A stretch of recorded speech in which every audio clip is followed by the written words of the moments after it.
The whole diner went quiet when the sheriff said it. My town. My rules. Calvin Brooks didn't raise his voice. He didn't stand up fast or argue.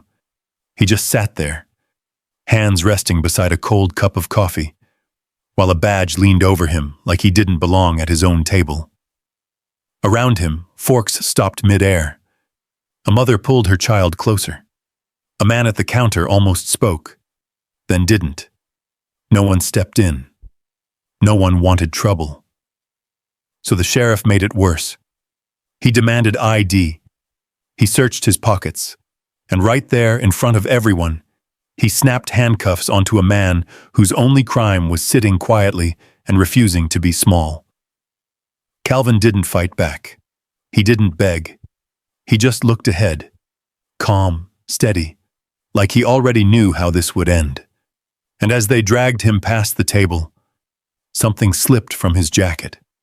An old watch, scratched, worn, but engraved with a name that didn't belong in a place like this. No one noticed. Not yet. But that one small detail, it was about to cost the sheriff everything. The morning cold in Ashford, Kentucky didn't bite. It lingered. It clung to the edges of the diner windows in thin white frost, softened the neon glow of the open sign, and settled into the cracks of the old parking lot where a few pickup trucks sat idling.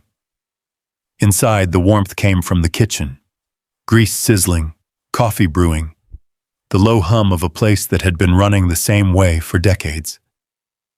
Calvin Brooks sat alone in the far booth by the window. He had chosen that seat carefully, not too close to the door, not too far from the exit, a place where he could watch without being watched. Though in a town like this, that was never entirely possible.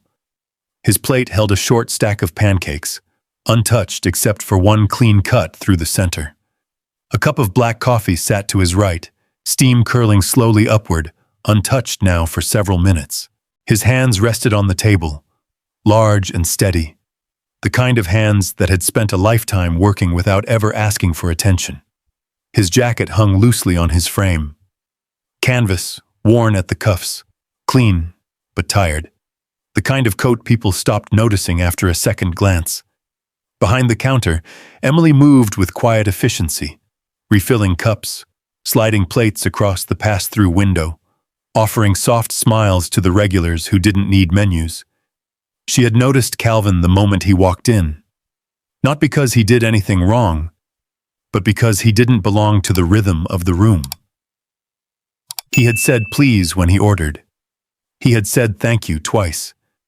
And when she brought his food, he had looked her in the eye like it mattered. That alone was enough to stand out.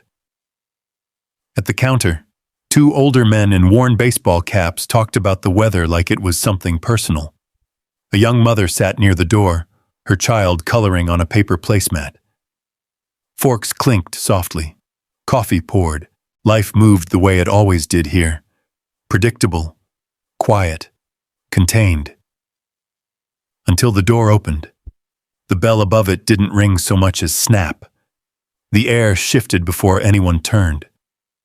Sheriff Ronald Pike stepped inside like the room had been waiting for him. He didn't rush. He didn't need to. His boots hit the tile with slow, measured weight. His uniform was pressed sharp enough to catch the light, the badge on his chest gleaming like a signal. He paused just inside the doorway, letting the silence settle around him, scanning the room the way a man might scan property he owned. A few heads dipped in acknowledgement. One of the men at the counter straightened in his seat. Emily froze for half a second, then forced her hands back into motion. Calvin didn't move. He kept his eyes on the window, watching the pale sky stretch over the empty road beyond the glass. That was what drew the sheriff's attention. Not movement, stillness. Pike's gaze landed on him, held there. Something unreadable passed across his face. Not surprise, not confusion. Recognition of something out of place. He adjusted his stance, then started walking. Each step carried intention. Each step made space around him. Conversations softened, then stopped entirely as he crossed the diner floor. The quiet wasn't loud. It was heavy. He stopped at Calvin's booth. For a moment, neither man spoke. Then Pike rested one hand on the edge of the table. "Morning," he said. It wasn't a greeting. Calvin turned his head slowly, meeting his eyes. "Morning," he replied. His voice was calm, even. The kind of voice that didn't rise to meet tension. Pike studied him, taking in the jacket, the boots, the plate of food, the untouched coffee. His eyes lingered just a second longer than necessary, like he was trying to place something that didn't fit. "Haven't seen you around," Pike said. "Just passing through." "Passing through," Pike repeated, as if the words needed to be weighed. He glanced at the window, then back at Calvin. "To where?" Calvin picked up his fork, then set it back down without taking a bite. "No place in particular." That answer sat between them, quiet and complete. Pike didn't like it. He shifted his weight, fingers tightening slightly against the table. "Mind showing me some ID?" The words came out flat. Not a question, not a request. Around them, the diner leaned in without moving. The sound of the grill seemed louder now, the scrape of a chair sharper. The young mother by the door lowered her eyes to her child's drawing. Calvin looked at the sheriff for a long second. There was no defiance in his face, no fear either, just a kind of stillness that didn't match the moment. "Is there a reason you need it?" he asked. Pike's expression didn't change, but something behind his eyes hardened. "You're in my county," he said. "That's reason enough." Calvin's gaze held steady. "I'm eating breakfast," he said. A small pause. Then quietly, "That's all." It wasn't the words. It was the way he said them. No apology. No explanation beyond what was necessary. The sheriff's jaw tightened. Behind the counter, Emily's hand hovered over the coffee pot, frozen mid-pour. At the counter, one of the men cleared his throat, then thought better of it. Pike leaned in slightly, lowering his voice, but not enough to keep it from carrying. "Let me make something clear," he said.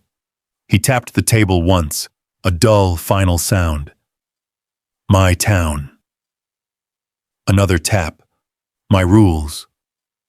The words settled into the room like dust. Calvin didn't look away. For just a moment, something flickered in his eyes. Not anger, not fear. Something deeper, something measured. Then it was gone. He reached slowly toward his jacket. The fabric shifted, just enough to reveal the edge of something beneath the inner lining, metal catching the light for the briefest second before disappearing again. Emily saw it, or thought she did. She couldn't be sure. Her breath caught anyway. Calvin's hand paused, then rested back on the table instead. "I don't think you want to do this," he said softly. Pike's lips curved into something that wasn't quite a smile. "Son," he replied, straightening to his full height, "I already am." And just like that, the room knew whatever was about to happen next wasn't going to end with breakfast. Outside, the frost on the window began to melt. Inside, nobody moved, and no one, not a single person in that diner, understood what they were about to witness. Calvin Brooks did. Not in the way people might think. He didn't know what Sheriff Pike would say next, or how far he was willing to push things. But he understood something else. Something older than this room, older than Ashford, older than the badge shining under the fluorescent lights. He understood how quickly a place could decide who you were, and how hard it was to change that once it settled. Calvin slowly picked up his fork again, as if the moment hadn't fractured the room. He cut another piece of pancake, smaller this time, and brought it to his mouth. He chewed thoughtfully, not rushed, not defiant. Just steady. Sheriff Pike watched him like a man studying a problem that refused to behave the way it should. "You think this is a joke?" Pike asked. Calvin swallowed, reached for his coffee, and took a quiet sip. The cup trembled slightly, not from fear but from the chill that still lingered in his fingers from the morning air outside. "No, sir," Calvin said. "I don't." The answer didn't satisfy Pike. It didn't challenge him either. It just existed. Calm, grounded, immovable. And that was worse. At the counter, one of the older men shifted on his stool. He leaned closer to his friend and muttered something under his breath, but even that whisper felt too loud in the silence. His friend shook his head, eyes fixed on his plate like it held the answer to something. Emily wiped her hands on her apron, though they were already clean. She kept glancing at Calvin, then at the sheriff, her instincts pulling her in two directions. She had worked in this diner for 8 years. She knew the regulars, knew their orders, knew their moods. She also knew when something didn't feel right. And this didn't feel right. Pike reached into his pocket, pulling out a small notepad, flipping it open with practiced ease. "Let's try this again," he said. "Name, Calvin Brooks. Where you from?" "Wherever the road takes me." Pike stopped writing. "That's so," he said, his voice flattening. "That your official answer?" Calvin met his eyes again, just for a second. "It's the honest one." The sheriff let out a short breath through his nose, something between a laugh and a warning. Behind Calvin, the door opened briefly, letting in a gust of cold air. A man stepped inside, saw the tension, and immediately hesitated. His hand stayed on the door handle for a moment too long before he quietly stepped back out again, letting the door close behind him. Even the outside world seemed to sense it. Inside, the pressure built. Pike glanced at the untouched portions of Calvin's plate, then at the notebook resting near his hand. "What's that?" he asked. Calvin followed his gaze. "Just something I write in. Mind if I take a look?" There it was again. Not a request. Calvin placed his hand lightly on top of the notebook, not gripping it, not hiding it, just resting there, like a quiet boundary. "I'd rather you didn't," he said. The words landed softly, but they landed. Pike straightened, the faintest flicker of irritation crossing his face. He looked around the diner, making sure people were watching, and they were. Every eye in the room was now tied to this moment, even the ones pretending not to be.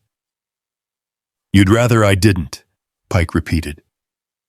He nodded slowly, as if considering the phrase like it was something new.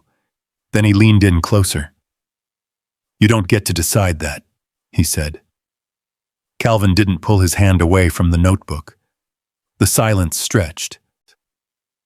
Somewhere in the kitchen, a pan clanged against metal. The sound echoed louder than it should have, bouncing off the walls before disappearing into the stillness again. Emily stepped forward without realizing it, coffee pot still in her hand. "Sheriff," she said carefully, her voice just above a whisper. "He hasn't." Pike didn't even look at her. "Stay out of it, Emily." She froze, not because of the words, but because of the tone.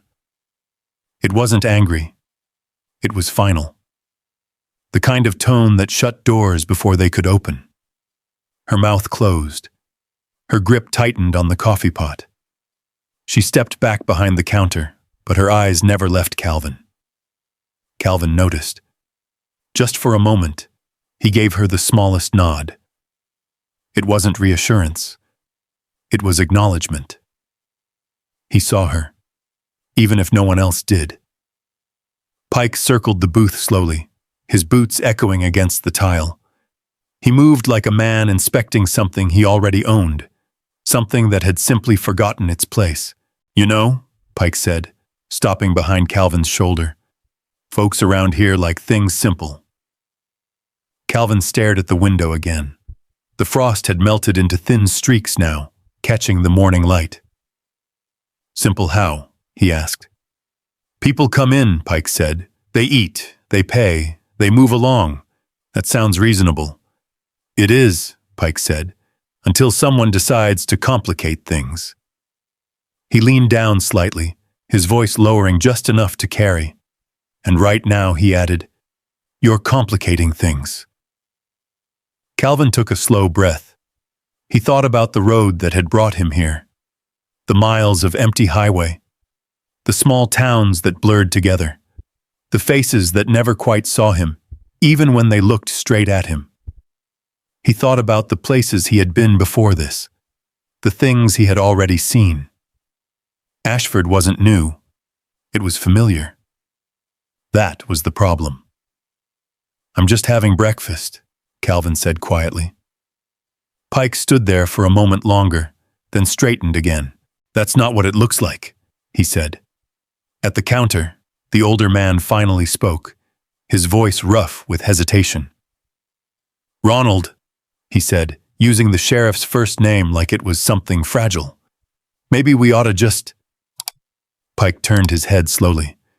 The man stopped talking immediately. The room shrank again. No one spoke after that. Calvin set his fork down.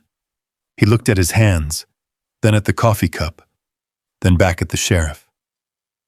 "You ever stop to think," Calvin said, his voice still calm, "that maybe what it looks like isn't always what it is?" Pike didn't answer. For the first time, there was a crack in his certainty. Small, barely visible, but there. He covered it quickly. "That's not how this works," he said. Calvin nodded once, as if he expected that answer. "No," he said, "I guess it isn't." The air in the diner felt heavier now, like it had settled into something that wasn't going to lift easily. Outside, a car passed by slowly, tires crunching over gravel.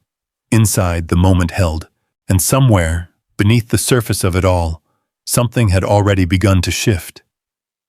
But no one in that room could see it yet. Not the sheriff, not the customers, not even Emily. Not yet. The silence in the diner didn't break.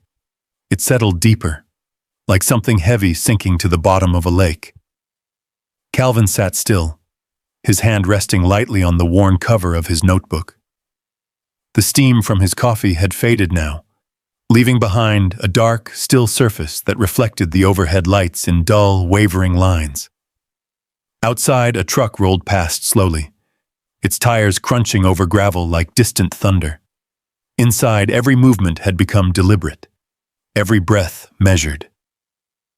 Sheriff Pike stepped back from the booth, just enough to create space, but not enough to release it. His presence filled the gap he left behind, pressing against Calvin from every direction. "You got a way of talking," Pike said, his voice low, controlled. "Like you think you're smarter than the room you're in." Calvin didn't answer right away. He looked past Pike toward the counter, where Emily stood with her hands braced against the edge.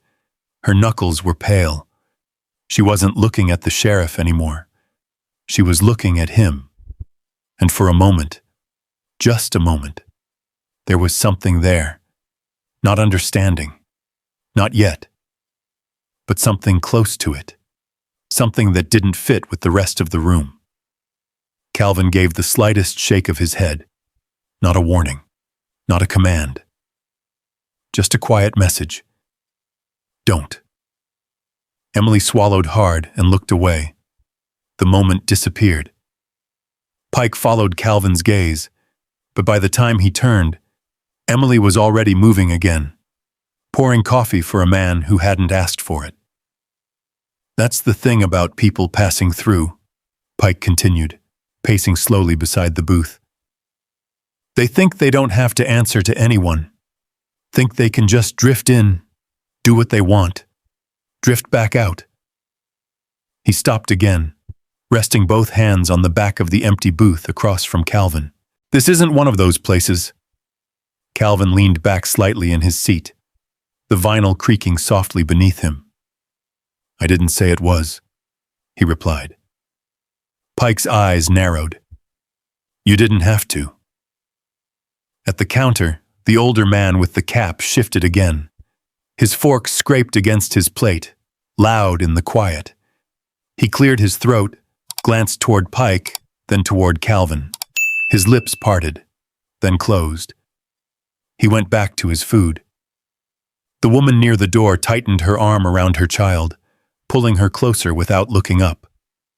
The little girl stopped coloring, her crayon hovering above the page, sensing something she couldn't name. The room had chosen. It had chosen stillness. Pike reached out suddenly and tapped the notebook again, harder this time. "Open it," he said. Calvin's hand didn't move. "I said open it." Calvin lifted his eyes slowly, meeting Pike's gaze with the same steady calm. "It's just notes," he said. "Nothing you need to worry about. That's not your call." Pike's voice rose just enough to shift the air again.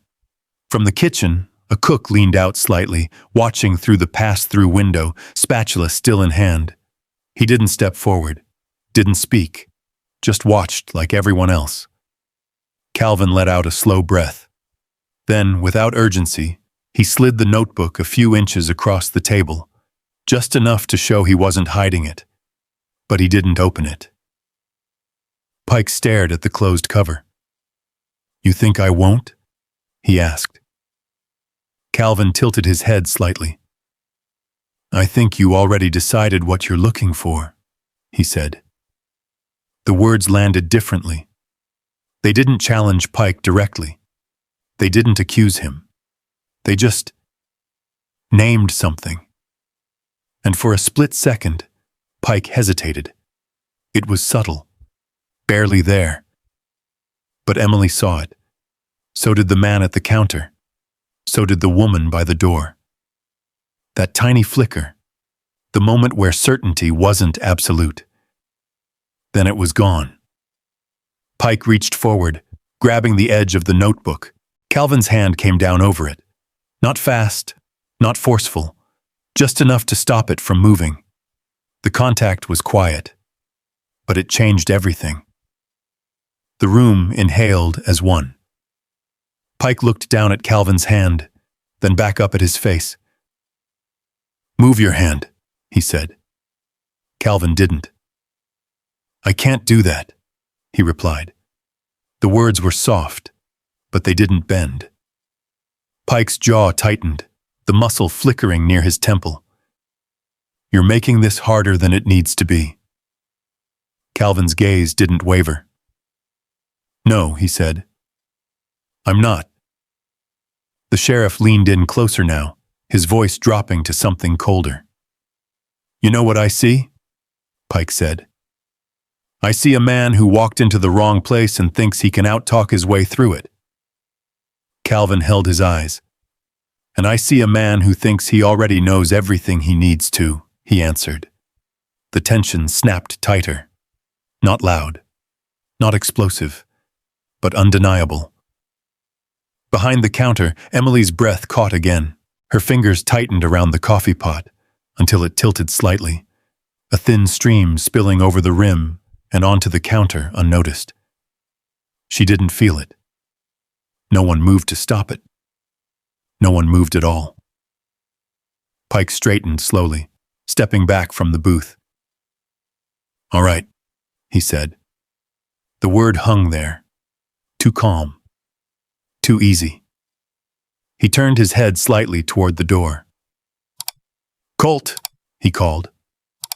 The name echoed just enough to make people realize this wasn't over. The door opened again, slower this time. A younger deputy stepped inside, his uniform not as sharp, his movements not as certain. He looked around the diner, reading the room in a way that made his hesitation obvious. "Sheriff?" he asked. Pike didn't take his eyes off Calvin. Looks like we got ourselves a situation, he said. The deputy shifted his weight, glancing at Calvin, then at the others, then back to Pike. What kind of situation? He asked carefully. Pike's lips curved just slightly. The kind that needs sorting out.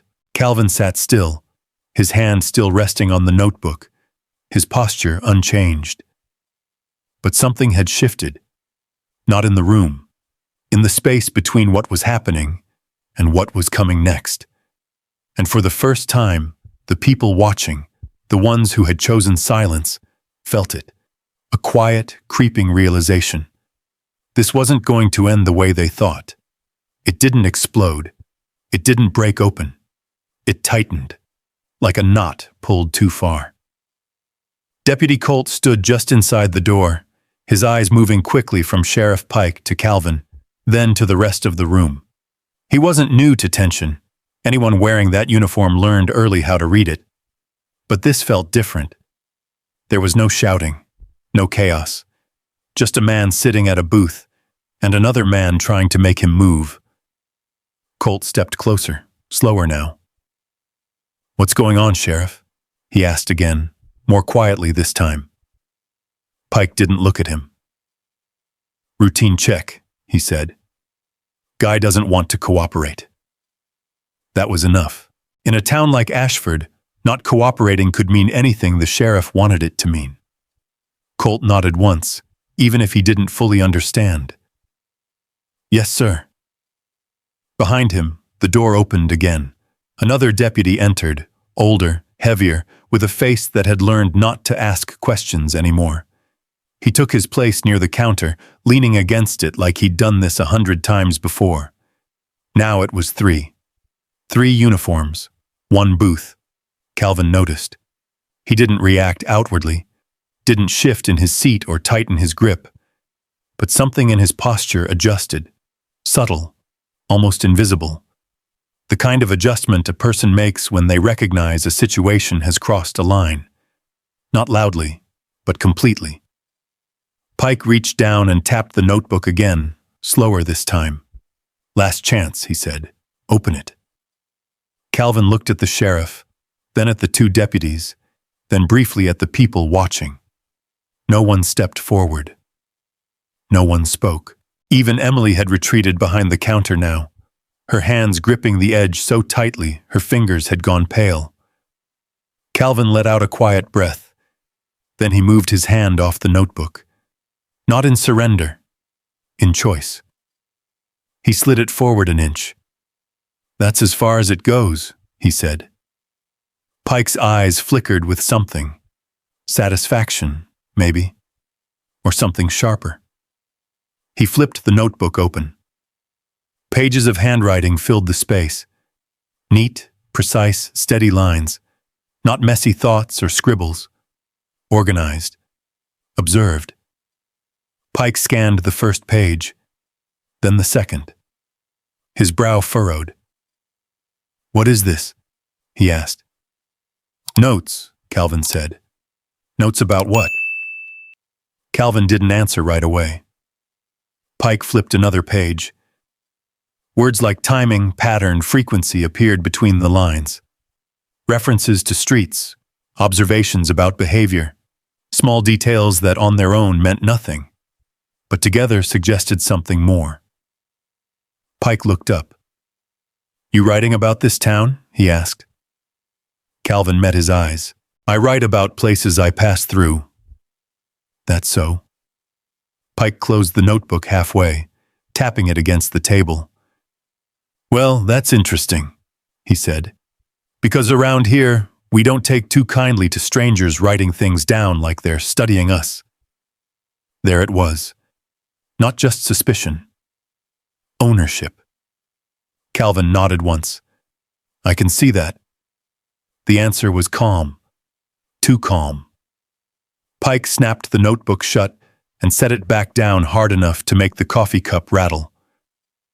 "Stand up," he said. The words dropped into the room like a stone. Calvin didn't move. "Am I being detained?" he asked. Pike didn't hesitate. You're being asked to stand. That's not the same thing. The sheriff's expression tightened again. It is when I say it is. Calvin looked at him for a long moment. Then, slowly, he pushed his hands against the table and stood. The booth creaked softly behind him as he stepped out, straightening to his full height. He wasn't taller than Pike, not by much, but there was something about the way he carried himself that made the space between them feel different, balanced, even. That bothered Pike more than anything. Colt shifted slightly to the side, giving space but not leaving it. The older deputy stayed where he was, arms crossed now, watching. Hands where I can see them, Pike said. Calvin raised them slightly, palms open, fingers relaxed. Not defensive, not aggressive, just visible. The diner seemed to hold its breath. Pike stepped closer, circling him once, eyes scanning like he was searching for something that justified what he'd already decided. You got anything on you I should know about? He asked. No. You sure about that? Yes. Pike reached out and patted down Calvin's jacket roughly, not violently, but without care. His hands moved across the fabric, pressing, searching. When he reached the inner pocket, he paused. There was something there, flat, solid. He pressed it once, feeling the shape through the fabric. Then he moved on. He didn't take it out, didn't ask, just noted it. Another missed moment. Another door not opened. He stepped back. Empty your pockets, Pike said. Calvin hesitated for the first time. Not long. Just enough. Is that necessary? He asked. Pike's voice hardened. Don't make me repeat myself. Calvin reached into his pockets slowly. One item at a time. Wallet, phone, keys. He placed them on the table carefully, lining them up beside the closed notebook. The sound of metal against laminate echoed louder than it should have. Pike picked up the wallet, flipping it open. Driver's license. Cash. Nothing unusual. He dropped it back down. Not much for someone passing through, he said. Calvin didn't respond. Pike picked up the phone next, turning it over in his hand. Locked, he said. That's how they work, Calvin replied. A faint ripple moved through the room, almost a reaction, almost a breath. Pike set the phone down more forcefully this time. He was running out of angles, and everyone could feel it. But instead of stepping back, he leaned in further. That was the shift, the point where something small became something else. Colt, Pike said without looking away from Calvin. Yes, sir. Go take a look at his car. Colt hesitated. Just for a second. Sheriff, do we... I said go. The hesitation vanished. Yes, sir. Colt turned and walked out the door, the bell snapping sharply behind him. The room felt colder without him. Pike looked back at Calvin. You see, he said, quieter now. I don't like not knowing things. Calvin held his gaze. And I don't like being treated like I don't belong somewhere, he answered.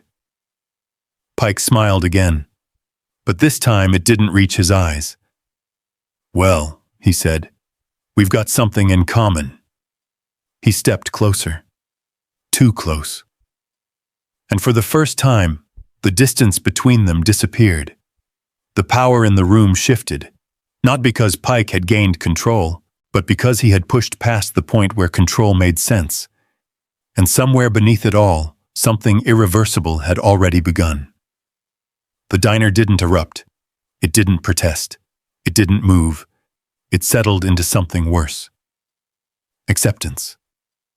Sheriff Pike stood inches from Calvin now, his presence filling the narrow space between the booth and the aisle. The smell of coffee and grease hung in the air, thick and unmoving, like the moment itself refused to pass. Calvin's belongings sat lined up on the table. Wallet, phone, keys, each item placed with care, each item now exposed.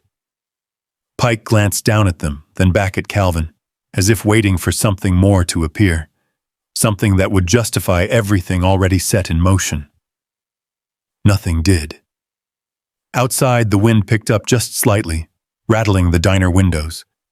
A loose sign somewhere down the street tapped softly against metal. The sound drifted in, faint and distant. Inside, it was still. Too still. At the counter, the older man in the cap shifted again. He wiped his hands on a napkin that had already been folded and refolded too many times. His eyes moved toward Calvin, then toward Pike. He opened his mouth, and then he looked around. At the other customers, at the deputies, at the badge. His shoulders sank, and he said nothing. The woman by the door pulled her daughter closer again, whispering something too low to hear. The little girl nodded, though she didn't understand, her crayon now resting motionless on the paper. Emily stood frozen behind the counter, her hands hovering near the coffee pot, her breath shallow. She watched Calvin, not the sheriff, not the deputies. Calvin. Because something about him refused to match what was happening. He wasn't angry. He wasn't pleading. He wasn't even trying to explain himself anymore. He was simply there. Present. Unshaken. That unsettled her more than anything. Pike picked up the stack of bills from Calvin's wallet, flipping through them slowly, counting without needing to. 340, he said, loud enough for the room to hear. That's a lot of cash for a man just passing through. The implication hung in the air. Nobody challenged it. Nobody questioned it. Calvin didn't respond. Pike dropped the money back onto the table. You mind telling me where that came from? He asked. Calvin met his gaze. Working, he said. What kind of work? The kind that doesn't require me to explain it in a diner. A ripple moved through the room. Small, subtle, but real. Pike heard it. His eyes narrowed. You think you're funny? No, sir. Then maybe you think you're above this. Calvin shook his head once. I don't think that either. Then what do you think? The question came out sharper now, edged with something that wasn't just authority anymore. It was frustration. Calvin took a breath. I think this is unnecessary, he said. The word unnecessary lingered. It didn't accuse. It didn't insult. It simply reduced the moment. And that, more than anything, cut through Pike's control, because unnecessary meant avoidable, unjustified, wrong. Pike's hand came down on the table, not hard enough to cause damage, but hard enough to make every piece on it jump. That's not for you to decide, he snapped. The sound echoed. No one flinched. Not outwardly. But the tension in the room tightened again. Behind Pike, the older deputy shifted his stance, crossing his arms tighter, his jaw set. He wasn't looking at Calvin anymore.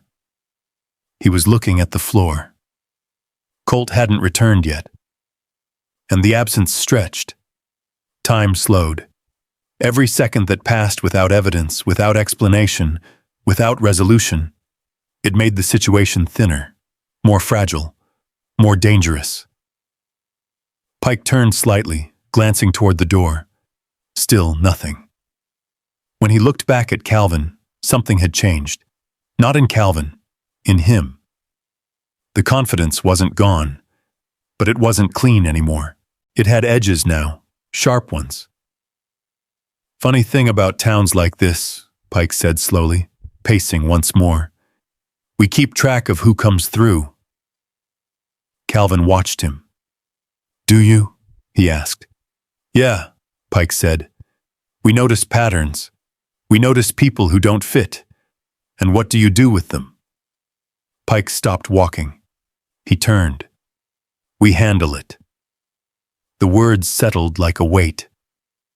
At the counter, the older man exhaled slowly, rubbing his hands together as if trying to warm them. He glanced at Emily, then back at Calvin. Again, that hesitation. Again, that choice. And again, silence. Emily felt it. That choice. It pressed against her chest, heavy and uncomfortable. She thought about stepping forward, about saying something, anything. But her eyes drifted to the badge on Pike's chest, then to the deputies, then to the other customers, all of them looking down, looking away, pretending this wasn't happening in front of them. And the weight shifted, not gone, just pushed aside. She stayed where she was. Calvin saw it. He didn't judge, didn't react. He simply noted it, the same way he had noted everything else. Pike returned to the table, picking up Calvin's phone again. Unlock it, he said. Calvin shook his head. I can't do that. Pike's grip tightened around the device. You can, he said. You just don't want to. That's right. The admission came without hesitation, without fear. And that made it worse. Pike set the phone down hard again. You're not making this easy on yourself, he said. Calvin's voice stayed steady. I'm not the one making it hard. Another pause. Longer this time. The kind of pause that stretches until it forces something to happen. Outside, the door finally opened. Colt stepped back in, his boots tracking a faint line of dust across the floor. His face gave him away before he even spoke. There was nothing. Everyone could see it. Pike looked at him. Well? He asked. Colt hesitated, just a fraction too long. Car's clean, he said. Nothing in it. The words landed softly, but they hit like something heavier. Pike didn't respond right away. He just stared at Colt, then at Calvin, then back at the table. $340. A phone, a notebook, a man sitting calmly in the middle of it all. Nothing illegal, nothing dangerous, nothing to justify any of this. The room felt it. The shift. The moment where everything could still be undone. All Pike had to do was step back. Instead, he leaned forward and crossed the line completely. Stand up, he said again, sharper now. Calvin didn't move immediately. His eyes held Pike's. You found nothing, he said quietly. That's not the point. Then what is? Pike's voice hardened. The point is, you don't belong here. There it was. Not suspicion, not procedure. Truth, raw, unfiltered. And now, unavoidable. The room didn't breathe, didn't move, didn't speak. Because now everyone knew exactly what this was. And still, no one stepped forward. The words hung in the air long after Sheriff Pike said them. You don't belong here. Not shouted, not whispered. Just placed there, plain and certain, like a fact everyone was expected to accept. Calvin stood still in front of the booth, his hands relaxed at his sides.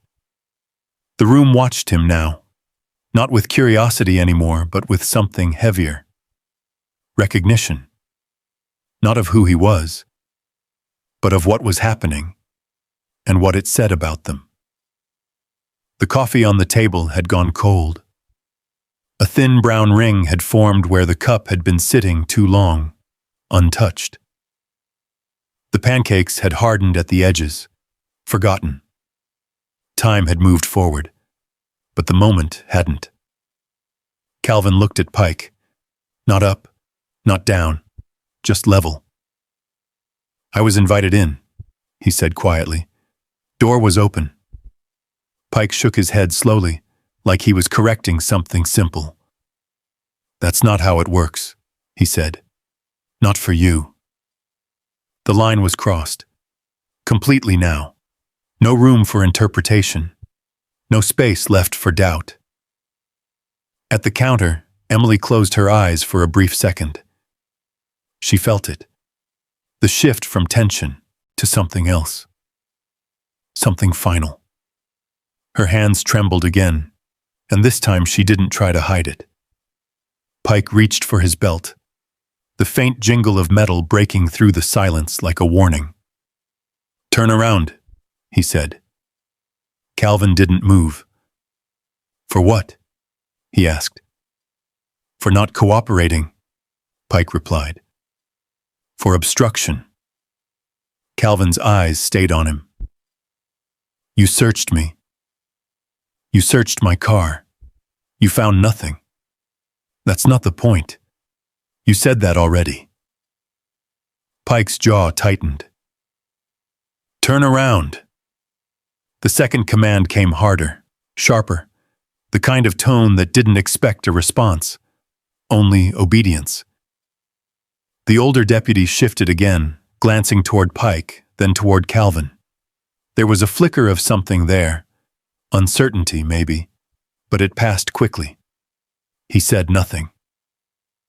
Colt stood near the door now, his hands resting at his sides, his eyes fixed on the floor. He had already done his part. He had already seen the truth. But he wasn't stepping in. Not here. Not now. Calvin took a slow breath, the kind that settles something inside before it moves. He looked around the diner one more time, at the man at the counter who had almost spoken, at the woman holding her child just a little too tightly, at Emily, whose eyes met his again, this time not turning away fast enough. He saw all of it, every choice, every silence, every moment where something could have been different. And then he turned, slowly, deliberately, not because he agreed, not because he accepted it, but because he understood something they didn't yet.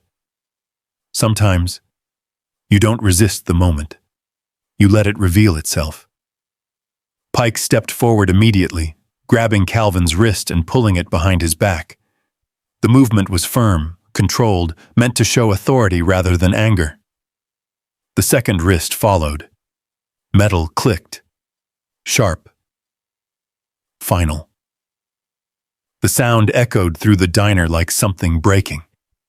Emily gasped before she could stop herself. The little girl by the door looked up, her eyes wide. The man at the counter froze completely, his fork suspended halfway to his mouth. Nobody moved. Nobody spoke. The handcuffs weren't tight enough to injure, but they weren't meant to. They were meant to be seen. Pike turned Calvin back toward the room, one hand gripping his arm, the other resting near the cuffs. "There we go," he said, his voice lighter now. "Now we're getting somewhere." Calvin stood there, hands bound, shoulders straight, still calm, still quiet, still not what they expected. That unsettled Pike more than anything. He tightened his grip slightly. "You should have just answered the questions," he said. Calvin didn't respond.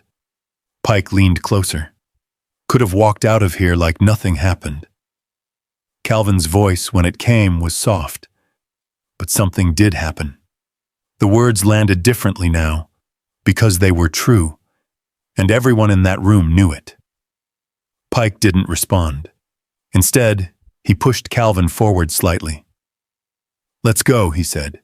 The movement was enough to knock the edge of the table. The coffee cup tipped. It hit the surface with a dull sound, spilling dark liquid across the laminate, dripping slowly onto the vinyl seat below. The notebook slid. The wallet shifted. And from inside Calvin's jacket, something slipped free. It fell without sound at first, landing against the floors with a soft, dull tap before sliding just a few inches across the tile. Nobody noticed. Not yet. Pike didn't stop. He guided Calvin toward the door, boots heavy against the floor, the cuffs catching the light with every step. The room parted without being asked. People leaned back. Chairs scraped softly. Space opened. Not out of respect, out of avoidance. Emily watched them move, watched the way the room made space for power, even when it was wrong. Her eyes followed Calvin as he passed, and then something caught her attention. Near the booth, on the floor. A small object, half hidden in shadow, reflecting just enough light to be seen. She stepped forward without thinking. The coffee pot slipped slightly in her hand. Her breath caught, because even from where she stood, she could see it. A watch. Old, worn, but not ordinary. The glass was scratched, the leather strap faded, but the face, the engraving beneath it, that wasn't something you forgot. Her fingers trembled. The tray in her other hand tilted. She didn't feel it. Her eyes stayed locked on the watch, on the name carved into its back, a name she had seen before, somewhere, somehow. Her grip loosened, and in the next second, the tray slipped. Plates crashed. Ceramic shattered across the floor, the sound sharp and sudden, cutting through the silence like a crack of thunder. Every head turned. Pike stopped. Slowly. He turned around. What the hell? His voice cut off, because Emily wasn't looking at him. She was staring at the floor, at the watch, at the truth that had just fallen into the open. And for the first time, the room felt something shift. Not power, not yet, but something close to it. Recognition. And whatever was coming next was already too late to stop. The sound of broken plates didn't fade right away. It echoed. Sharp ceramic cracks bouncing off tile and metal and glass, scattering across the room like something that couldn't be gathered back up. Coffee spread in a dark stain across the floor, weaving between shards, slipping into the grooves of the diner tiles. Emily stood frozen in the middle of it, her hands still shaped like they were holding the tray. But the tray was gone. Her eyes were locked downward, not on the mess, not on the spilled coffee, on the watch. It lay just beyond the edge of Calvin's booth, half turned, catching the overhead light. The worn leather strap twisted slightly where it had landed, the face angled just enough to reveal the fine scratches across the glass. Old. Used. But cared for. Emily stepped forward slowly, as if the floor might shift under her. "Emily," Pike said, his voice snapping back into control. "Clean that up." She didn't move, didn't even blink. Emily. Still nothing. That was when Pike followed her gaze. At first, he didn't understand what he was looking at. Just a watch. Nothing more. He turned back toward Calvin, ready to push him out the door, to finish what he had started. But something about the way Emily stood there, the way the room had gone quiet again, made him look twice. He stepped toward it, slow, measured. The deputies shifted slightly, unsure now, reading something they couldn't name. Calvin stood still in the center of it all, his hands still cuffed behind his back. He hadn't turned around. He didn't need to. He knew. Not exactly how it would unfold, but enough. Pike bent slightly, not fully crouching, just enough to get a better look. The watch face reflected the light into his eyes for a split second. He squinted, adjusting the angle, and then he saw it. The engraving. Small, precise, worn from years but still clear enough to read. His eyes narrowed. He leaned closer. And then he read the name. For a second, nothing happened. No reaction, no movement, just a pause, a blank space where his certainty had been. Behind him, Emily's breath caught again, sharper this time, because she knew that name, not personally, but from somewhere else. A news segment, a photo in the local paper months ago, a story about a man who had stood beside someone important, not in the spotlight, but close enough to matter.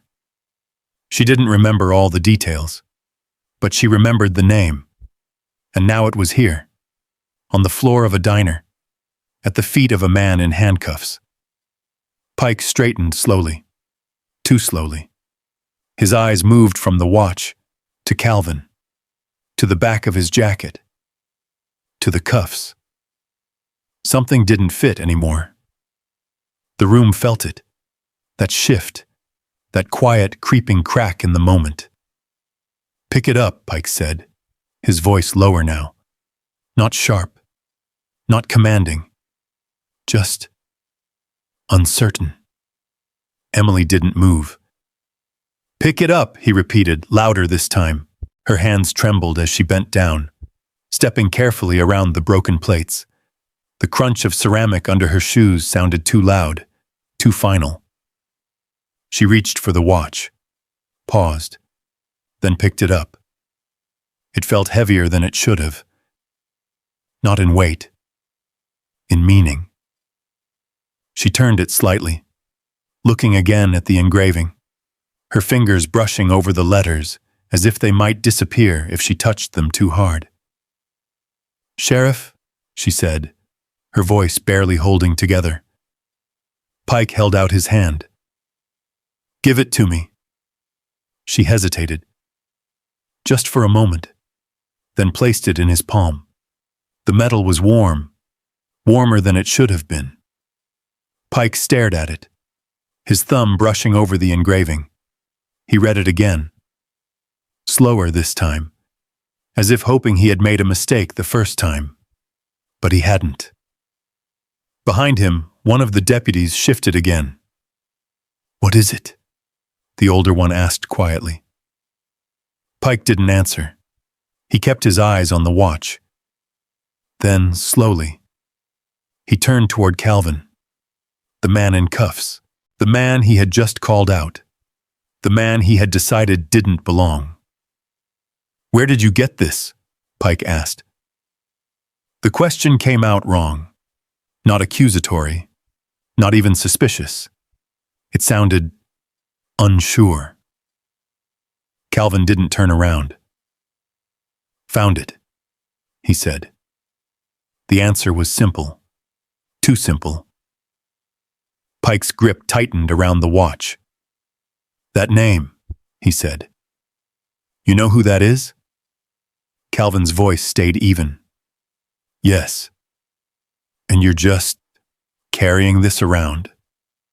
Calvin paused, then said quietly, "I've had it a long time." The room listened, not because they understood, but because they felt something changing. The ground under the moment shifting in ways they couldn't explain. Pike looked at the watch again, then back at Calvin. The calm, the silence, the way he hadn't fought, hadn't argued, hadn't tried to prove anything. It started to make sense, not fully, but enough to unsettle him. He took a step closer. "You think this changes something?" Pike asked. Calvin finally turned his head slightly. Not enough to face him, just enough for his voice to carry clearly. "It already has." The words didn't rise. They didn't need to, because something in the room had already shifted. Not power, not yet, but certainty. And once certainty cracks, everything that follows begins to fall. Pike stood there, the watch in his hand, the cuffs still locked around Calvin's wrists, the room watching every second stretch thinner. Outside, a car slowed as it passed the diner, the driver glancing in through the window, sensing something unusual but not stopping. Inside, no one spoke. No one moved. Because whatever this was, it was no longer simple, and it was no longer under control. Sheriff Pike stood in the middle of the diner, the watch still in his hand, the weight of it pressing harder than it should, not because of what it was, but because of what it might mean. The room had shifted. No one spoke. No one dared. Even the usual sounds, the scrape of forks, the low hum of conversation, the clink of glass, had disappeared completely, replaced by a silence that felt aware. Pike glanced toward the door, then back at Calvin. Still standing, still calm, still in cuffs, and somehow, still not the one out of place. "Where'd you say you got this?" Pike asked again, holding the watch up slightly, as if the light might give him a different answer. Calvin didn't turn fully this time. He didn't need to. "I didn't," he said. Pike frowned. "What does that mean?" "It was given to me."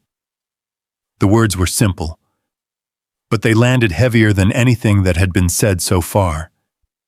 Given. Not found. Not taken. Given. Pike's grip tightened. "By who?" he asked. Calvin paused. The kind of pause that wasn't hesitation, but decision. "Someone who matters," he said. The room felt it. That line. It wasn't a threat. It wasn't even a claim. It was truth. And truth, when it arrives quietly, tends to shake things more than shouting ever could. Pike let out a short breath, almost a laugh, but it didn't hold. "Everyone matters to someone," he said. Calvin nodded once. "That's true." Pike lowered the watch slightly, his eyes narrowing. "But not everyone walks into my town and acts like they don't have to answer questions." Calvin's voice didn't rise. "I answered every question that mattered." Pike opened his mouth, then stopped, because for the first time he didn't have a clean response. Behind him, the older deputy shifted again, his arms uncrossing slowly. "You want me to run the name?" he asked quietly. Pike didn't answer right away. He stared at the watch again, then handed it over. "Do it," he said. The deputy took it carefully, like it might break, and stepped toward the counter where a small computer sat near the register. Emily moved out of the way without being asked. Her hands were still shaking. Her eyes stayed on Calvin, on the man she had served coffee to less than 20 minutes ago, on the man now standing in cuffs, while everything around him slowly came undone. The deputy typed, slow at first, then faster, the keys clicking loudly in the silence. Pike turned back to Calvin. "You know what I think?" he said. Calvin didn't answer. "I think you walked in here hoping for this," Pike continued. "Looking to make a point." Calvin shook his head slightly. "No," he said. "I came in here to eat." "That's not how it looks." Calvin's gaze held steady. "I know." The honesty in that answer landed differently. Not defensive, not argumentative, just aware. Pike looked away for a second, toward the counter, toward the deputy, toward the screen, waiting. The seconds stretched. Too long, too quiet. Then, the phone rang. Sharp, sudden, cutting through the room like a blade. Everyone jumped, even Pike. The sound came from behind the counter. The landline, old, loud, unavoidable. Emily stared at it, didn't move. It rang again, and again. Pike turned. "Answer it," he said. Emily hesitated. Her eyes flicked from the phone to Calvin, to the deputy still staring at the screen. Then she reached for it. Her fingers trembled as she picked up the receiver. "Peyton's Diner," she said, her voice unsteady. There was a pause. Her expression changed instantly. Her eyes widened. She straightened. Yes. Yes, he's here. Another pause. Her gaze lifted slowly, toward Calvin, toward the man in cuffs. Sir, she said, her voice almost a whisper now. He can hear you. Pike stepped closer. Who is it? He demanded. Emily didn't answer him. She pressed a button on the phone. Speaker mode. The room filled with a voice. Calm, clear, authoritative. Calvin, the voice said, without hesitation. You all right? The name landed like a shockwave. Not Mr. Brooks. Not Sir. Just Calvin. Familiar. Direct. Like it belonged. Every head in the diner turned. Pike froze. The deputy at the counter stopped typing. Even the little girl by the door looked up. Calvin lifted his head slightly. For the first time since the moment began, there was something different in his expression. Not relief. Not fear. Recognition. I'm fine, he said. The voice on the line exhaled softly. Good, it said, because I just got a call I didn't expect. Pike stepped forward now, his voice tight. Who is this? He demanded. There was a brief pause. Then, this is Governor Daniel Whitmore. Silence. Not the kind that builds tension. The kind that erases it. Everything stopped. Completely. Pike didn't move. Didn't speak, didn't breathe. The governor continued. And I'd like to know why a man I personally asked to visit your town is standing in a diner, in handcuffs. The words didn't rise. They didn't need to, because the power behind them filled the room instantly. Emily's hand slipped slightly on the counter. The deputy behind the register stepped back. The older man at the counter lowered his head. And Sheriff Ronald Pike, for the first time since he walked through that door, had nothing, absolutely nothing. Calvin stood in the center of it all, hands still bound, posture unchanged. But the room had shifted completely now. The weight had moved, the balance had flipped, and everyone in that diner, every single person who had watched, who had stayed silent, who had looked away, felt it. Too late. The silence after the governor's voice wasn't empty. It was full, heavy, unavoidable. Sheriff Pike stood frozen where he was, the watch no longer in his hand, the authority he had carried into the diner now slipping through his fingers in ways he couldn't stop. This is Governor Daniel Whitmore. The words replayed in his head, louder each time. Behind him, the older deputy slowly took a step back. Then another. Distance. Instinct. Colt looked up from the floor for the first time since returning, his eyes moving from Pike to Calvin to the phone. Everything he had ignored, every doubt he had pushed aside, rose up all at once. The governor's voice came again, calm but firm. I'm going to ask one more time, Whitmore said. Why is Calvin Brooks in handcuffs? No one answered. Because there was no answer that worked anymore. Pike swallowed. His throat felt dry. Tight. He opened his mouth. Closed it. Then tried again. Governor, This is a misunderstanding, he said, his voice thinner now, stripped of the weight it had carried before. We had a situation. Routine procedure. The words sounded wrong the moment they left his mouth. Too small. Too weak. The governor didn't respond right away. And somehow, that was worse. Because it gave the room time to feel it. The shift. The collapse. Calvin stood where he had been the entire time, hands still cuffed, posture unchanged. But now, no one saw him the same way.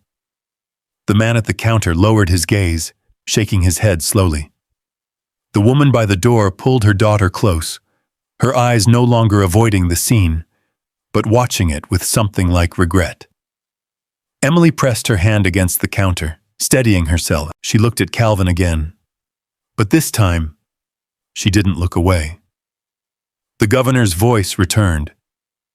"Routine procedure," Whitmore repeated. "Is that what you call it?" Pike shifted his weight. "Yes, sir." "We had reason to—" "No," the governor said, cutting him off. The word didn't rise, but it stopped everything. "You didn't," Whitmore continued. "Because if you had, I wouldn't be getting calls from two separate people in that diner telling me what's happening." Pike's eyes flicked around the room. Two people. He didn't know who, didn't need to, because now... The silence had broken. Not loudly, but enough. The governor continued. "I asked Calvin to be there," he said. "Personally." The word landed harder than anything else. Personally. Not a stranger. Not a traveler. Not someone passing through. Someone sent. Pike felt it. The ground beneath his certainty giving way. "I wasn't aware." Pike started. "That's the problem," Whitmore said. Another pause. Long. Deliberate. "You weren't aware," he repeated. The room held its breath again. Calvin finally shifted slightly, turning just enough to face the counter more fully. The cuffs remained, but they no longer defined him. They only highlighted the mistake. "I'm going to need you to do something for me, Sheriff," the governor said. Pike straightened instinctively. "Yes, sir. Take the cuffs off." The words were simple, clear, final. Pike didn't move right away, not because he didn't hear, but because the act itself meant something. It meant undoing everything that had just happened, in front of witnesses, in front of his deputies, in front of a room that had already begun to see him differently. His hand hovered near his belt. For a moment, he hesitated, and that hesitation was seen by everyone. Calvin didn't speak, didn't push, didn't demand. He simply waited. Because he knew the moment had already passed. This wasn't about control anymore. It was about consequence. Pike finally reached for the key. The metal scraped softly against the ring as he pulled it free, his fingers not as steady as before. He stepped behind Calvin, close enough to unlock the cuffs, but not close enough to feel in control again. The room watched, every eye, every breath. The key found the lock. There was a brief pause, then a click, and another. The cuffs loosened, fell away. The sound was quieter than before, but heavier. Calvin brought his hands forward slowly, rubbing his wrists once, not out of pain, but out of habit. He didn't look at Pike. He didn't need to, because the room already had. The governor's voice came again. "Put me on with him." Pike swallowed. "Yes, sir." He reached for the phone, his hand lingering for a fraction too long before lifting the receiver and stepping toward Calvin. For the first time, there was space between them. Real space. He held the phone out. "Governor Whitmore," he said. Calvin took it. Calmly. Naturally. Like it belonged in his hand. "Daniel," he said. "Not governor. Not sir. Daniel." The room shifted again, even deeper this time, because now it wasn't just authority. It was familiarity. Real. Unquestionable. "I'm all right," Calvin said into the phone. "Just saw more than I expected." A pause, then a quiet reply from the other end. "I'm sorry," Whitmore said. Calvin glanced around the diner, at the people, at the faces that had watched, at the silence that had allowed everything to happen. Then he looked back ahead. "It's not your fault," he said, "but it is something you should see." Another pause. Longer this time. "Then I will," Whitmore said. Calvin nodded slightly, though the governor couldn't see it. "I know you will." He handed the phone back. Pike took it slowly, carefully, like it might burn him.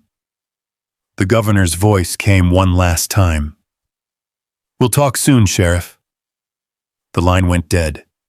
The hum of the diner didn't return. Not yet. Because something had changed too deeply, too completely.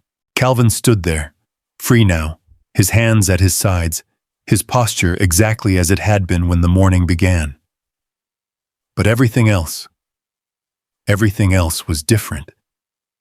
And no one in that room could pretend otherwise anymore. The diner didn't feel like the same place. It was still the same cracked tiles, the same yellowed walls, the same smell of burnt coffee and grease that had soaked into the wood over decades. But something invisible had shifted, something that couldn't be wiped clean or reset with a new pot of coffee. People didn't move the same. They didn't look at each other the same. And they certainly didn't look at Calvin the same. He stood where he had been all along, just in front of the booth, rubbing his wrists once more before letting his hands fall naturally to his sides. The faint marks from the cuffs were already fading, but the moment that put them there lingered in the air like smoke. Sheriff Pike took a step back, then another. Not enough to leave, just enough to create distance. Distance he hadn't allowed before. His hand hovered near his belt, uncertain now. Like it no longer knew what it was supposed to do. The authority that had filled his posture minutes ago had thinned, cracked, and drained out of him in front of witnesses he could no longer control.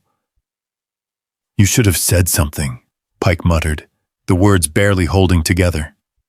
Calvin looked at him. "I did," he said quietly. Pike shook his head, frustration creeping back. Not the kind that comes from power, but the kind that comes from losing it. "That's not what I mean." Calvin didn't respond right away. He glanced around the room, at the people, at the faces that had watched, at the silence that had stretched too long. Then he spoke. "You weren't listening." The words weren't loud, but they landed harder than anything that had been said all morning. Pike's jaw tightened again, but this time it wasn't control. It was something else. Regret. Too late to matter. At the counter, the older man finally set his fork down completely. He stared at the table for a long second, then pushed his plate away. "I should have said something," he muttered under his breath. No one answered him.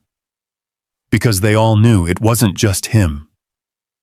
Emily stepped out from behind the counter slowly, careful with each step around the broken plates that still lay scattered across the floor. She didn't look at the sheriff.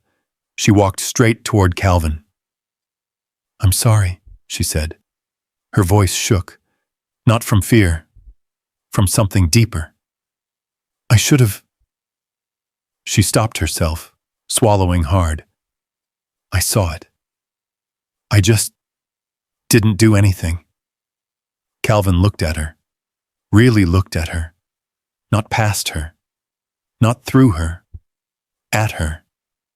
And for the first time since the moment began, there was something softer in his expression. "You're not the only one," he said. Emily nodded, tears forming but not falling. Behind her, the little girl by the door stepped closer to her mother, still watching Calvin, still trying to understand why the room felt so different now. Pike cleared his throat, louder than necessary, trying to reclaim something, anything. "You said the governor sent you," he said, his voice still uneven. "For what?" Calvin turned back toward him. There was no hesitation now. "I came to take a look at this town," he said. Quietly. Pike frowned. For what purpose? Calvin's gaze didn't waver. "There's a development plan," he said. "State-backed, community investment, jobs, housing, infrastructure." The words hung in the air, unfamiliar in a place like this. Pike blinked. "You're telling me—" "I was asked to evaluate whether Ashford was ready," Calvin continued. "Whether it was a place worth investing in." The room shifted again. But this time, it wasn't tension. It was realization. The kind that arrives all at once.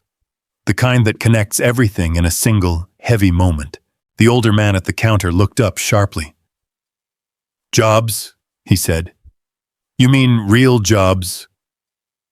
Calvin nodded once. That was the idea. Silence. Then, a chair scraped softly. Someone shifted.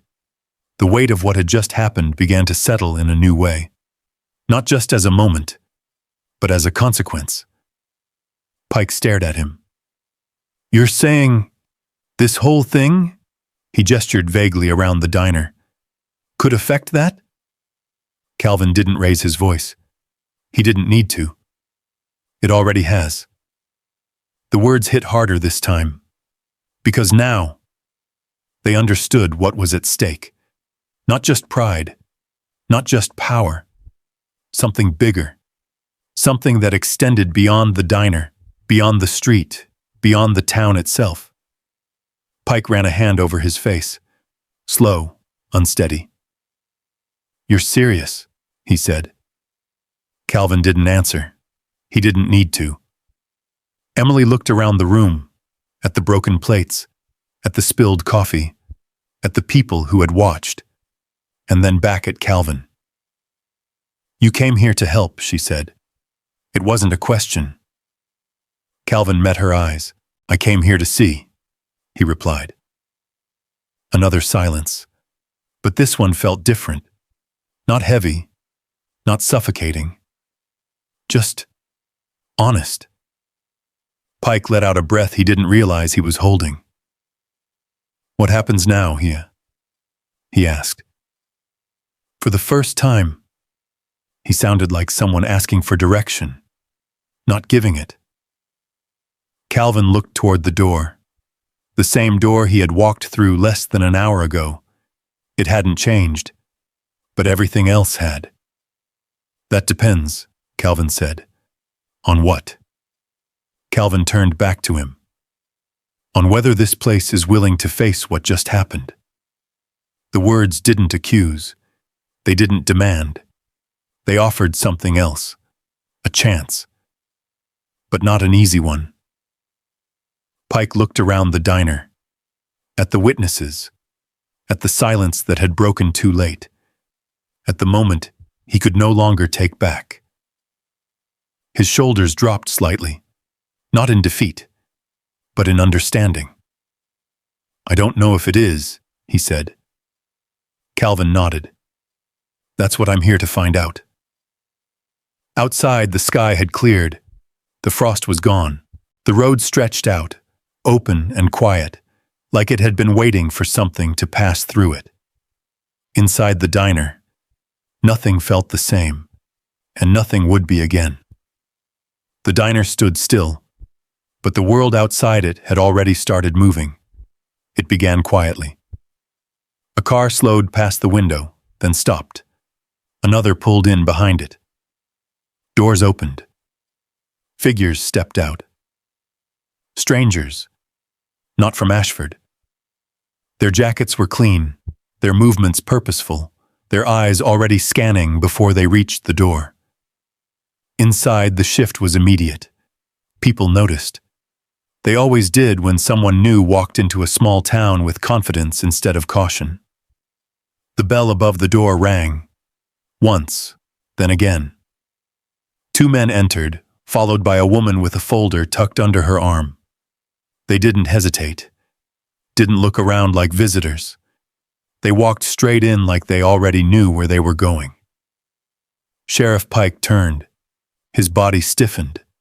Not with authority this time. With recognition. "Morning," one of the men said, his tone neutral but direct. "Sheriff Pike?" Pike nodded slowly. "Yes."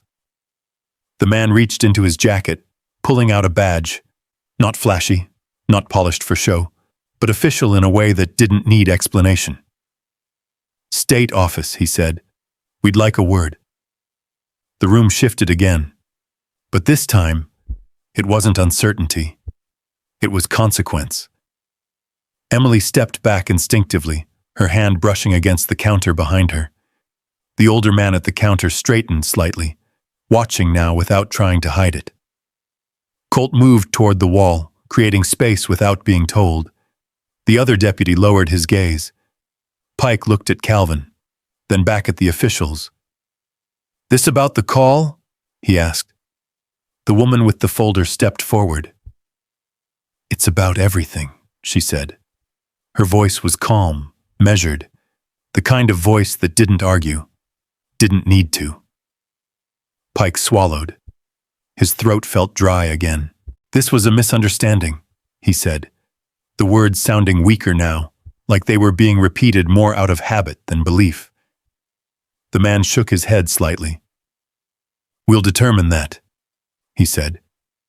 He glanced around the diner, at the broken plates, at the spilled coffee, at the witnesses, at Calvin. Standing there, composed, quiet, unchanged. The man's eyes lingered on him for a second. Then he nodded, almost imperceptibly. "Mr. Brooks," he said. Calvin returned the nod. Nothing more. Nothing needed. The officials turned back to Pike. "We're going to need you to step outside," the woman said. Pike didn't move. For just a moment, he looked like he might resist, like he might try to hold on to something that had already slipped away. Then he looked around the room, at the people, at the eyes that no longer avoided him, at the silence that now carried judgment instead of fear, and he understood. There was nothing left to hold. He nodded once. "All right," he said. He stepped toward the door, slower than he had entered, each step heavier than the last. No one moved to follow. No one spoke. The bell rang again as the door opened. Cold air rushed in, then out, and Sheriff Ronald Pike walked into it without looking back.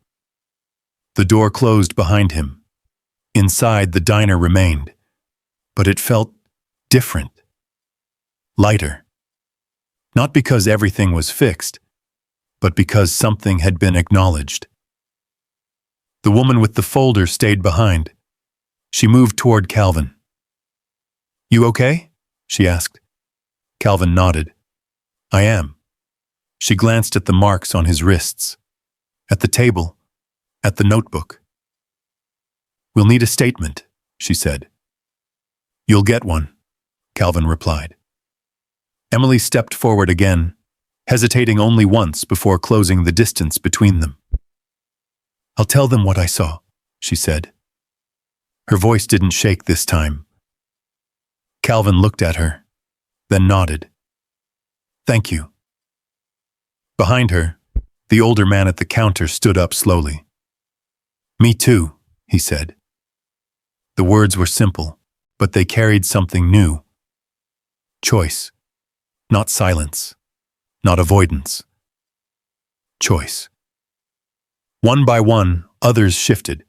The woman by the door. The man who had almost spoken earlier. Even Colt, still near the wall, lifted his head slightly. The room had changed. Too late for the moment, but not too late for what came after. Outside, voices carried faintly through the glass, measured, controlled, official. Inside, Calvin returned to his booth. He stepped around the broken plates, careful not to disturb them more than they already had been. He picked up his notebook, brushing off a faint smear of coffee, then sat down. The seat creaked softly beneath him. just like before, but not like before at all. He opened the notebook, flipped to a clean page, and began to write.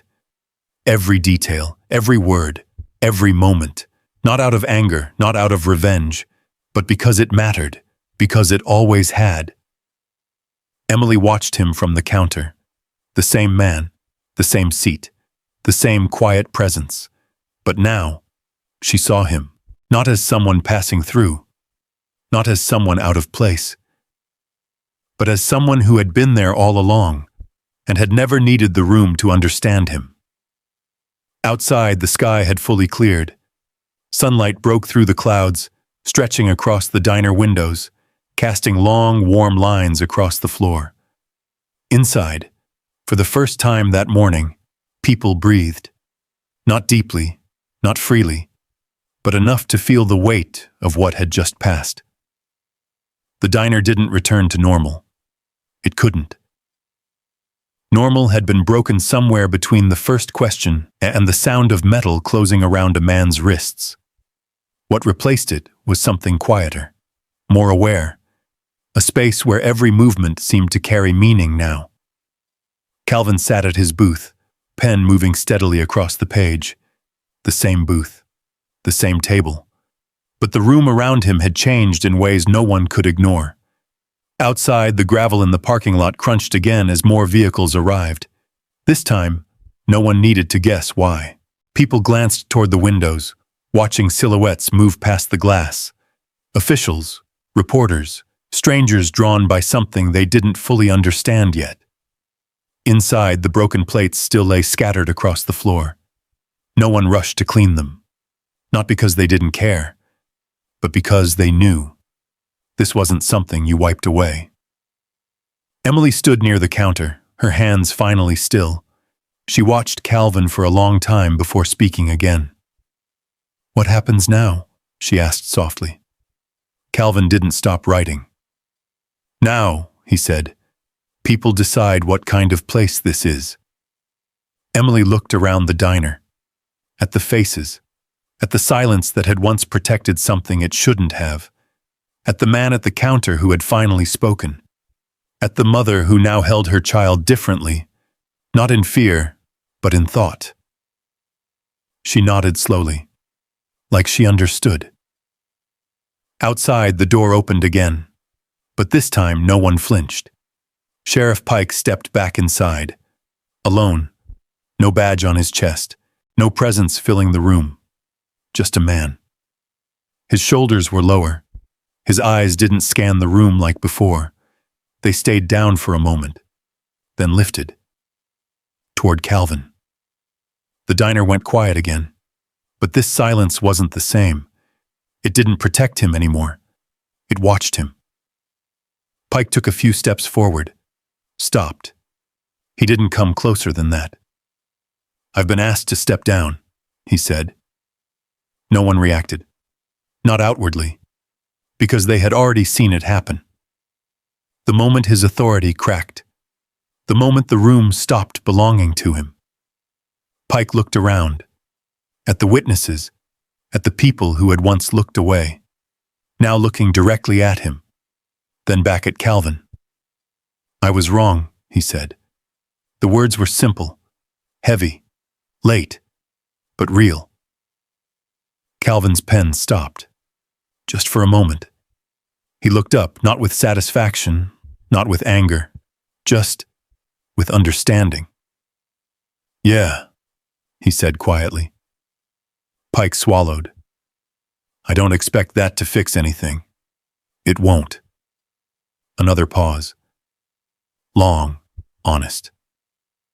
Pike nodded. "I know." He stood there a moment longer, like he was waiting for something else to happen. Nothing did, because there was nothing left to give him. No authority, no control, no silence to hide behind. Just the truth. And then he turned, walked back toward the door, and this time, when he left, no one made space for him. No one moved. The bell rang softly. Then the door closed, and he was gone. Inside, the diner remained, but the weight had shifted, not lifted completely, but moved, made visible. Emily stepped forward again, this time carrying a fresh cup of coffee.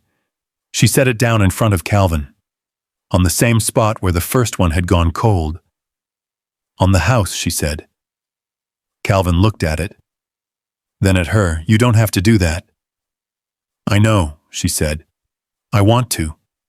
A small moment, but real." Calvin nodded. "Thank you." She hesitated, then asked, "Are you still going to do what you came here for?" Calvin picked up the cup, feeling the warmth in his hands. He thought about the morning, about the silence, about the moment it broke, about what it revealed. "I'll finish what I started," he said.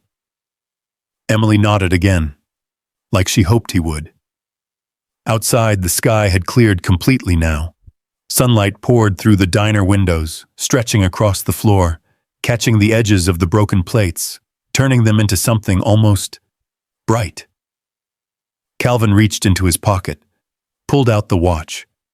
The same one, worn, scratched, but steady. He looked at it for a moment, then closed his hand around it. Not tightly, just enough.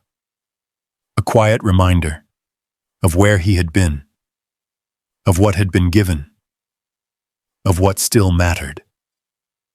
He stood, gathered his notebook, slipped it under his arm, and walked toward the door.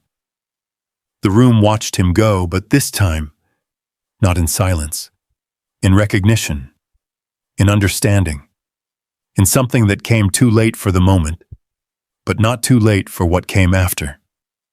He stepped outside into the light.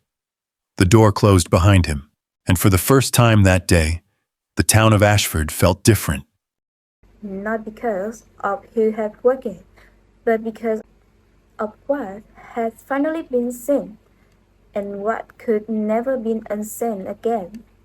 When Calvin Brooks stood in that dinner, calmly holding his dignity, while the whole room chose silent, that moment didn't just expose one man's mistake, it revealed everyone else's choice.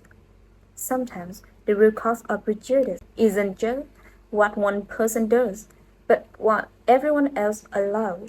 And regret doesn't come from what we didn't know. It comes from the moment we knew and still say nothing. So next time you see something that feels wrong, don't wait for someone else to speak first. Even one quiet voice, one moment of courage could change the entire outcome, just like it could have for Calvin Brooks that morning.